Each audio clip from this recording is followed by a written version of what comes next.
All right, guys, so our block girdle has arrived. So the way we're gonna install this is we're gonna go ahead and put our bearings in our main caps, and we're gonna go ahead and put those on 2, 3, and 4. Now, as you can see, I've already done 4, and you're gonna go the same sequence as you did the bearings. Now, if you pay attention to this block girdle, it's got 2 indentions for 2 10mm studs right here. So essentially, once we put this in, your oil pickup tube is gonna come off here and mount right here once you put the windage tray on. All right, so just pay attention to those 2 studs right here, and that way you know which way it's gonna face. All right, I'm gonna go ahead and assemble this thing and get it torqued down, and then we'll start installing the windage tray. So as you guys remember, we took those pistons and rods out of another engine that had been, it kind of let go. So I've got 2 rods up here on the board. Those 2 are still good. However, we're not gonna use them because we went ahead and bought 4 more. 2 of them were ruined. So if you look at these things got extremely hot, melted the bearings, etc. So it's not, if you ever see this on a rod, even though this rod could be cleaned up, etc., it's not a good idea to use this because it's been heat soaked, etc., and it's probably going to come apart. You're going to ruin your other bearings. So I went ahead and pulled the pistons off those rods because we're going to reuse these pistons. Now you got some little lock pins, all right? You want to make sure you keep those because they only come in them Wiseco pistons. So we got 4 of those right here. I only pulled out one side. The other sides are still in. We got our wrist pins right here. We're going to clean them up in a minute. And I went ahead and took our old rings off. So biggest thing is now we got to clean the pistons. Come on.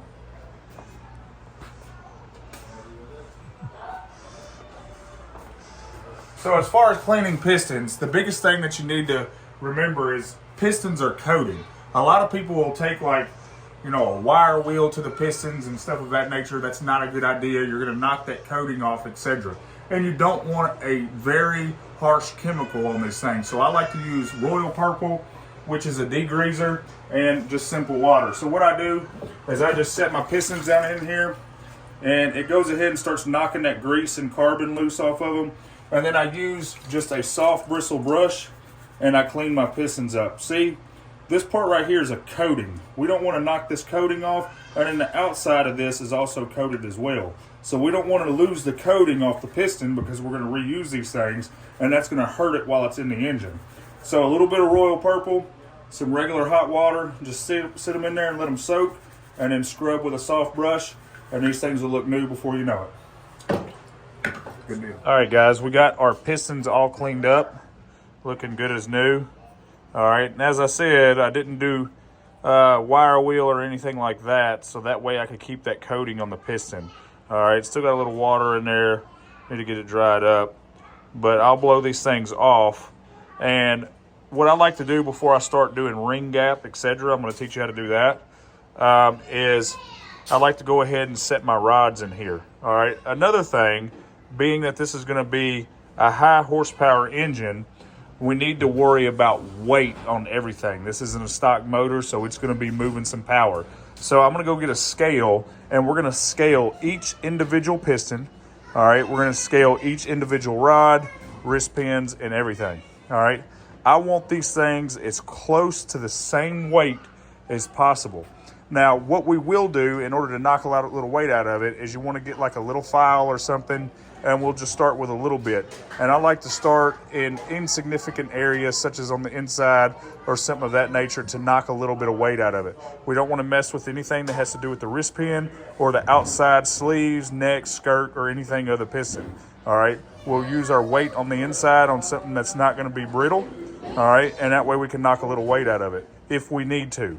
Now, if these things magically all are within a half a gram of each other, great, then we can go ahead and put it together. So we're going to check everything one piece at a time. All right, guys, so we got our pistons ready to go. Got my scale set up here. We're going to start scaling these things. We got 30 kilograms on this one. We got 30 kilograms on that one. We got 30 kilograms on that one. And we got 30 kilograms on that one. How about that? We're going to move on to the rods now. All right, guys, so now we got our rods on here. We got 55 kilograms. 55 kilograms.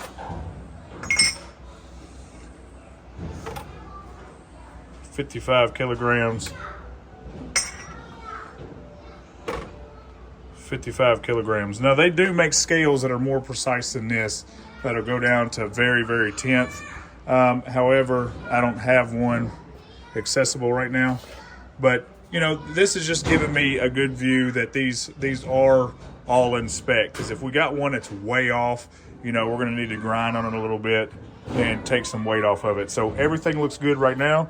So my next step is I'm going to assemble my rod to the piston. All right, so that way, once my rod's assembled to the piston, when I go ahead and put these rings on, set ring gap and all that stuff, I can go ahead and install my piston without moving the rings around. We're gonna want the rings in a certain position, all right, so that way we get great sealing power, because if the opening's all on one side, it can mess things up. So we're gonna counter offset everything, and it's easier to go ahead and have the rod on it, so once we get everything set up, we can install it right in the motor. We're gonna get to assembling these and get them in the engine. All right, guys, all of our pistons are assembled to the rod. Now, I want you to take note that I used assembly lube on the wrist pin as I'm putting in the rod. Give it some lubrication, that way you're not hurting the copper coating inside the rod, okay? And it slides right through, etc. It'll be a little tough, so you'll have to get a little tappy. There's very, very, very, very, very little bitty play in there, all right? But there can't be, so you might have to work it a little bit, but it'll go right in. And then once you get it in there, your piston should slide back and forth on the rod. If it does, you're good. Another thing that I also want you to take note of is I've aligned each piston and rod exactly the same. You see there's numbers on the side of the rod. So I made sure that when I installed my piston, my big gap for my valve clearance is at the top, and numbers are on the top on the piston. So if you look at all of those, they're exactly the same, all right? You're gonna wanna pay attention when we're installing these rods that you install them correctly, the rods and pistons, with that valve clearance on the exact side that it's supposed to be on, all right? They all gotta match up. If not, we're gonna have a little tap-taparoo going on, so that's not a good thing. But these rods are ready to go. So next, we're gonna be installing rings on them, and I'm gonna show you how to set your ring gap. So as this is going to be a boosted application, so we're going to make sure that we check ring gap for thermal expansion. That way we get proper sealing power, and you know, when they expand, we're not breaking ring lands and all that stuff. So we're going to put these in and get them going here shortly. All right, guys, so we went ahead and installed our piston rings and set our ring gap. So I'm going to give you a quick walkthrough on how to do that.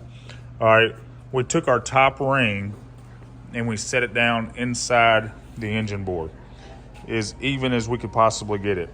And then what you're wanting to do, there's different specs for, you know, boosts and stuff of that. And you need to get online, and there's a multiplication chart, so that way you can see for your application what you're gonna do. So with a boosted application, we're gonna set our ring gap at 0.024, all right? Now, we had to take a little bit off our rings to do that, and the way we did that is with this little ring grinder right here. So this is a manual ring grinder. We set our ring in here, and then we pushed it on both sides and ground just a tad off of all the top rings. Same thing with the second ring. Now your third ring, it's a split ring, so it's an oil ring, all right? And you got two little bands that go around it on top and bottom of it. You put the oil ring in first, and then you wrap the bands around it. You don't need to do anything with that. Leave that alone. You can just go ahead and install that. The only thing you're setting ring gap on is your top and your second ring. That's it. So we went ahead and took care of that, all right? And it's kind of a delicate process, so, you know, didn't get a lot of recording on that because we were setting it all up. Now, we got our ring compressor. So we're gonna go ahead and pull the rod caps off of this, set bearings inside the actual rod. We're going to compress the ring and set the rod inside the cylinder, and then we're going to go ahead and torque the rod down. We're going to do one at a time. You need to make sure that your exhaust side, that's going to be the bigger, all right, valve, and that's the seat inside the piston. It's going to go to the left side of the motor if you're looking from the back, or the right side of the motor if you're looking for the front, all right? You're going to set them in there all the same way. If not, you're going to have, you know, valves hit the piston, so you want to make sure you do that the right way. As you remember, when I was assembling these rods to the pistons, I set them up all the same way, all the same side. So just make sure you follow along with that. We're going to go ahead and get these things set in here and compress our first ring. All right, guys, so we went ahead and got our ring gap set. We got our ring gaps on. I used plastic gauge on my bearings to go ahead and set bearing clearance and check that. Everything looks good, so we're getting ready to install this piston. So if you look on my ring gap on both sides, they're completely opposite of each other. You want to make sure it stays that way, especially when I put my ring compressor on there. All right, that way, you know, we're not losing any combustion. You don't want them sitting in the same place. All right, so we're gonna go ahead and set those. I got my ring compressor, and we'll set that right over the top of it, and then I'll put the clamp on it. All right, now that we got that clamped, all right, I actually want to kind of turn this just like that. All right, remember we talked about our clearances for our valves. So the exhaust side is going to be over here on this side. All right, excuse me. The intake side is going to be over here. So with that being said, all right, that's going to be our larger valve. All right, we want to put this down, but you want to rotate the bottom of that crank journal all the way to the bottom so we don't hit that. All right, we'll go ahead and set our piston down in there. Make sure the skirt seats really good. All right, make sure everything is lined up, and then we're just gonna tap. All right. And you wanna squeeze really hard on this ring compressor because you don't wanna get a ring caught. All right. So we got that piston set down in there right now. Now what we're gonna do is we're gonna get down on the bottom and we're gonna push it slightly. We don't wanna hit or scar the crank journal when we're doing this because it will hurt it, and if it hurts it, now you're going to be putting a crank in it or you're going to be losing bearings. So we're going to go real slow with that down, and we're going to set that rod end into that crank journal. Once we get it in there, then we'll go ahead and put our cap in, etc. So I'm going to roll this over just a little bit.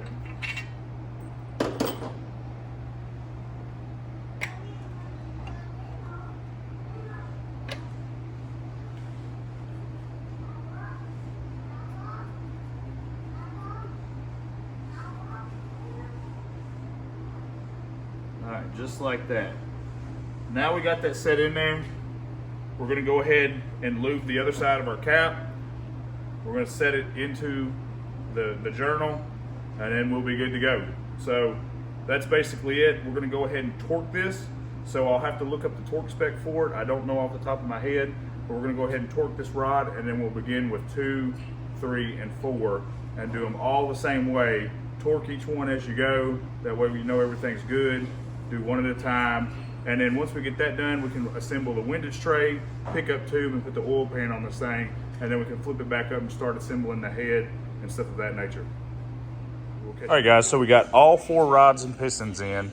Everything's set in right. I went ahead and installed the windage tray. We got 7 bolts across the top, 3 on this side, 4 on this side, all right, to bolt it down. Then we got our pickup tube that bolts in on top of it. There is a gasket right here. It's a paper gasket that goes on it. Make sure that's in there good.